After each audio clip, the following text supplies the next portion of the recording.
Hello, you beautiful people, and welcome to this video of Fat Cat Funny. So surely we all already know about the most famous chubby kitty that is Garfield. He loves to eat and hates Mondays. He's just like me for real. And really, he has no reason to hate Mondays. He's never had to get up for school or go to work. The only negative thing that he could possibly associate with Mondays is that his owner John has to go back to work from the weekend. And that is actually adorable. So Garfield started as an unfunny comic strip. Then in 2004 it became an unfunny movie, which I love. And then in 2006 it became another unfunny movie, which I love. There's a post-credit scene in Zombieland 2 where Bill Murray gets interviewed about Garfield 3. Why in the world Garfield 3? Can this be just between us? Yes. Drugs cost money. And very little about that movie is good, so there you go. They made an animated kids show and they're planning on releasing a new animated movie in 2024. No matter what, they keep forcing this cat on us. We physically cannot escape Garfield. For such a lazy cat, he really does live that hustle. Garfield has the ultimate grind streak. But in between all of this is a very short-lived and horrendous part of Garfield's history. And that is, of course, Garfield, the musical with Cattitude. Oh god, no. But before we get into this properly, please like and subscribe. I'm really just trying to grow the channel right now, so it really means a lot to me. And as far as I can tell, they've tried a few times to do this musical professionally, but I mean, just look at the fetish gear that they're wearing for it. The music and lyrics for the show are written by this guy, John L. Cornelius II, which is just way too cool of a name for a guy who wrote the musical with Cattitude, but I like to imagine that this man watched the two live-action Garfield movies starring Bill Murray, that one guy from Clueless, and Billy Connolly. Yes, Sir Billy Connolly is the villain in Garfield 2, but these movies, they spoke to John L. Cornelius II. The character of Garfield represented a side of him that he didn't even know was there. Garfield moved him to such a degree that he spent the next 9 years of his life writing this musical. It's like Tick Tick Boom if he was hopelessly obsessed with one fat cat. But the story itself was written by Jim Davis and Michael J. Bobbitt, and since Jim Davis is the original creator of Garfield, you'd expect better, I suppose. And you can actually buy the script for this right now and get the license to put this show on by yourself. Getting the script only costs a few quid, and I don't know how much the license would cost because the site is really stupid to use. But let's have a look at what it's about, and then we'll look at a few clips from the musical itself. I doubt that any of the songs would be copyright protected.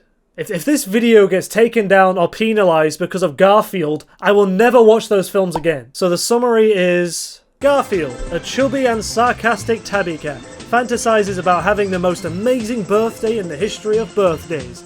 He deserves it for being the best cat ever. Unfortunately, all of his friends, Arlene, Odie, John, and even his nemesis, Nermal, seem to have forgotten. Why would your nemesis care about your birthday at all? Feeling rejected, Garfield ventures out to find excitement, but he soon realizes that home is where the heart and the food is. Oh, Garfield. Filmed before a live studio audience. And what this summary actually fails to explain is that his birthday is actually on a Monday. Oh no! I do love how the settings are just Garfield's home and an alley. Two of the most exciting places for a musical to take place. A random house and surrounded by crackheads. It also says that this is a strong role for a leading man. Star vehicle. Is that saying that this role could set you on a career path straight to stardom? Because I think that's overselling it just a little bit. And from what I could find, we have some higher budget versions of the show with proper lighting and the characters in fetish gear costumes like I mentioned earlier. But we don't get to see what true magic this musical holds from this trailer, since it is 3 minutes of visuals with some royalty-free sounding 4-bar loop repeating over the entire thing, and I think watching the full 3 minutes of it actually made me dumber, if that was even possible. There's another higher budget one, and the director explains why she chose Garfield in this clip. And to really redefine children's theater to include families and diverse audiences. So when we think about play selection, we really have a big gamut to cover. We want to make sure it hits all the ages. Sorry, I immediately got distracted by the 6-foot-tall calendar with boxing gloves. I know Garfield hates Mondays, but I didn't realize that Mondays hated him so much that they physically beat him up. That explains a lot, actually. All of Jim Davis's creation and isms and token philosophical things of Garfield are all in this play because he co-wrote it. Garfield is philosophical? How? He's just lazy. And that's it. This is where I get people coming at me in the comment section with full philosophy assessments about how deep Garfield really is. And I am interested. So slap them in the comments. But there is another trailer for a much smaller version of the show. Like, they don't really have sets, and the whole thing is a single spotlight, but at least they don't have terrifying dog masks on, so that's a win. And it's probably not a good sign when in the trailer all the actors are saying, come see the show and everything, but who I assume is the director says this. Come see The show. I am not going to say come and see the show, but if you do, enjoy. Like, what? She must know that it's absolutely terrible. I mean, it's the trailer.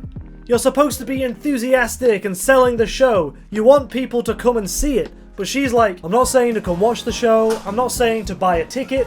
I'm not saying to come within 200 meters of the theater. I'm definitely not saying to choose a group of highly skilled individuals to help you contact the Office of Special Events in order to acquire and fill out a permit that allows you to host a block party on the 24th of March 2024. Plan catering and entertainment for said party, but only to use it as a distraction and a reason for the bank trucks carrying all of the money to take a different route, making them much easier to carry out the heist and get away with it scot-free. But if you do, then I hope you enjoy.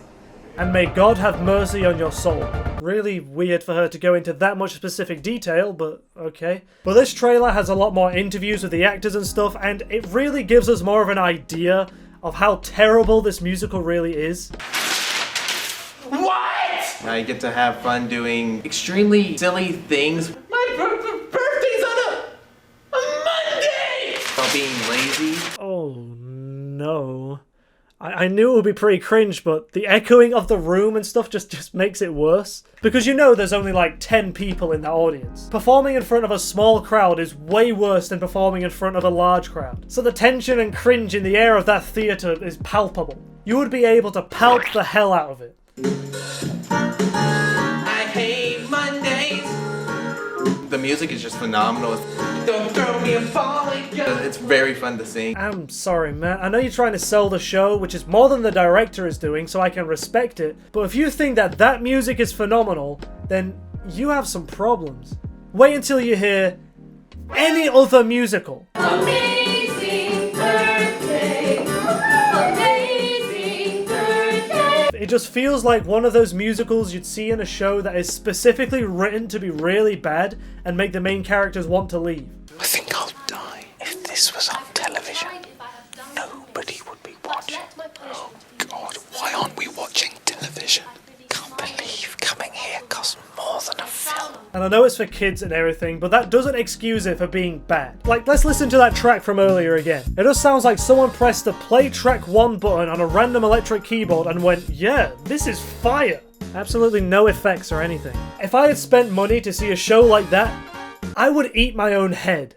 But thank you guys so much for watching. Please like and subscribe, I really do appreciate it. And if you do, then I will delete Monday and replace it with a day of just hanging out in the abyss. Have a great day.